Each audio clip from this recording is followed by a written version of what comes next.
So ನಾವಿವಾಗ ನೋಡೋಕ್ಕಾಗಿ ಒಂದು West facing ಮನೆಯಲ್ಲಿ 30-40 ಸೈಟ್ ಇದೆ ಅಂತ ಹೇಳಿದ್ರೆ, ಸೊ ಏನೇನು ಅಡ್ವಾಂಟೇಜ್ ಅಂತ ಹೇಳ್ತೀನಿ ನೋಡಿ. ಒಂದು ಫಸ್ಟ್ ಅಡ್ವಾಂಟೇಜ್ನ ಲೈವಲ್ಲಿ ತೋರಿಸ್ತಾ ಇದೀವಿ. ಇಷ್ಟು ಏರಿಯಾನ ಉಳಿಸ್ಕೋಬೋದು ನಾವು. ಸೊ 2 ಬೆಡ್ರೂಮ್ ಮಾಡಿಕೊಂಡು ಮತ್ತೆ ಓಪನ್ ಟೆರೇಸ್ನ ಉಳಿಸ್ಕೋಬೋದು. ಓಪನ್ ಟೆರೇಸ್ನ ನಾವು ರೂಫ್ ಹಾಕಿ ಮಾಡಿದ್ವಿ ಅಂತಂದರೆ ಕಾಸ್ಟ್ ಜಾಸ್ತಿ ಹೋಗುತ್ತೆ. ಅದ್ರ ಬದಲಾಗಿ ನಾವು ಈ ಥರದ್ದು ಫ್ರೇಮ್ ಮಾಡಿ ಮಂಗಳೂರು ಟೈಲಿಂಗ್ ಮಾಡಿ ಈ ಥರ ಏನಾದ್ರು ಡೆವಲಪ್ಮೆಂಟ್ ಮಾಡ್ಬೋದು. ಮತ್ತು ಫುಲ್ ಕಂಪ್ಲೀಟ್ಲಿ ಕ್ಲೋಸ್ ಕೂಡ ನಾವು ಇಟ್ಕೋಬೋದು. ಸೊ ಇದೊಂದು ಅಡ್ವಾಂಟೇಜ್ ಆಗುತ್ತೆ. ಆ್ಯಂಡ್ ಆಮೇಲೆ ಇದೊಂದು ಏನಂತಂದ್ರೆ ಒಂದು ಆ್ಯಕ್ಟಿವಿಟಿ ಏರಿಯಾ ಥರನೂ ಕೂಡ ನಾವು ಫೀಲ್ ಮಾಡ್ಬೋದು. ಆ್ಯಂಡ್ ಏನಂತಂದರೆ ಇವಾಗ ಜಿಮ್ ಮಾಡೋದಕ್ಕೆ ಇರ್ಬೋದು, ಮತ್ತು ಚಿಕ್ಕ ಮಕ್ಕಳು ಆಟದಲ್ಲಿ ಕಲ್ತಲ್ಲಿ ಇರ್ಬೋದು, ಮತ್ತು ಏನಾದರೂ ಒಂದು ಯೋಗಾಸನ ಮಾಡೋದಕ್ಕೆ ಹೋಗ್ಬೋದು. ಆ ಥರದ ಏರಿಯಾದಲ್ಲಿ ಕಂಫರ್ಟಬಲ್ ಸ್ಪೇಸ್ ಅಂತ ಹೇಳ್ಬೋದು.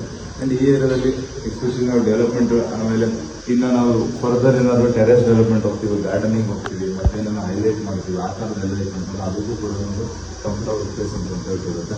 ಸೊ ಅದು ಅನ್ನೆಸರಿ ನಾವು ಸುಮ್ಮನೆ ದೊಡ್ಡದನ್ನ ರೂಮ್ ಕ್ರಿಯೇಟ್ ಮಾಡೋದ್ರಲ್ಲಿ ನಾವು ಈ ಥರದನ್ನ ಆಕ್ಟಿವ್ಗಳನ್ನು ಮಾಡ್ಬೋದು.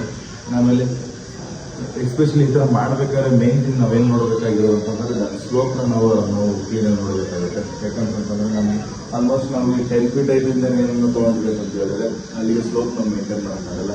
ಸೊ ಮಂಗಳೂರಲ್ಲಿ ಹಿಂಗೆ ಸ್ಲೋಪ್ ಜಾಸ್ತಿ ಬೇಕಾಗುತ್ತೆ. ಇಲ್ಲ ಅಂತಂದರೆ ಡೆಫಿನೆಟ್ಲಿ 100% ಲೀಕೇಜ್ ಅಂತ 100% ಬಂದೇ ಬರುತ್ತೆ. ಆ್ಯಂಡ್ ಈಗ ನಾವು ಡೆವಲಪ್ಮೆಂಟ್ ಮಾಡ್ತೀವಿ ಅಂತ ಹೇಳಿದ್ರೆ ಸೆಕೆಂಡ್ ಪಾಯಿಂಟ್ ನಾವೇನು ಮಾಡಬೇಕಾಗುತ್ತೆ. ಸೊ 2 ಟೈಲ್ಸ್ ಬರುತ್ತೆ. ಮಂಗಳೂರು ಟೈಲು ಒಳಗಡೆ 2 ಥರದ್ದು ಒಳಗಡೆ ಒಂದು ಬರುತ್ತೆ, ಮೇಲ್ಗಡೆ ಒಂದು ಬರುತ್ತೆ. ಸೊ ನಾವು ಒಳಗಡೆ ಒಂದು ಡಿಸೈನರ್ ಟೈಲ್ಸ್ ನಾವು ಇಂಟಿಗ್ರೇಟ್ ಮಾಡಿಲ್ಲ ಅಂತಂದರೆ ಔಟ್ಲುಕ್ ಚೆನ್ನಾಗಿ ಬರೋಲ್ಲ.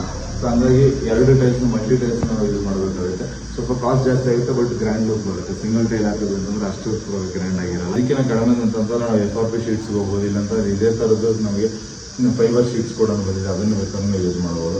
ಆ್ಯಂಡ್ ಇದನ್ನು ಮಾಡಿದಾಗ ನಾವು ಎಷ್ಟೊಂದು ದಿನ ನಾವೇನು ಮಾಡ್ಕೊಳ್ತೀವಿ ಅಂತಂದರೆ ಈ ವೆಟರ್ನ ಪ್ಲ್ಯಾನ್ ಮಾಡೋದು, ಅದು ಔಟ್ನೆಟ್ನ ಪ್ಲ್ಯಾನ್ ಮಾಡೋದು ಮಾಡ್ಕೊಳ್ಬಿಡ್ತೀವಿ.